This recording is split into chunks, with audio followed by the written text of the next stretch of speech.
இதில் 120 பிள்ளை உள்ள ஒரு பைனாப்பிள் நான் படம் போட்டிருக்கேன். ஒரு ஏக்கரில் ஒரு பழத்துக்கு இதை வச்சே நடக்கூடியது ஒன்று போட்டிருக்கேன். இதில் பல வகைகள் பைனாப்பிள் இருக்குது. ஆக்சுவலாக அந்த அன்னாசி பழத்தில் பார்த்தீங்கன்னா பலாப்பழத்தில் இருக்கிற மாதிரி வரிக்கை கூழன் இருக்குது. வரிக்கை கூழன் நெட்டடி வரிக்கை ஒன்று சாஃப்டாக இருக்கும், ஒன்று பாதி சுளை சாஃப்டாக இருக்கும், பாதி ஹார்டாக இருக்கும், ஒன்று ஃபுல் ஹார்டாக இருக்கும். அதாவது கூழன் சக்கை, வறுக்க சக்கை, நெட்டடி வரிக்கை அப்படி 3 பேரில் சொல்கிறாங்க.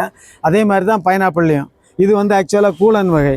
இந்த வகையில் மெயின் இதுக்கு யூஸ் என்னென்னா இது பிஞ்சியாக இருக்கும்போது ஒரு சின்ன துண்டு கொடுத்தோன்னா வயத்தில் இருக்கிற தேவையற்ற குடல் புழுக்கள் எல்லாம் வெளியே வந்துடும்.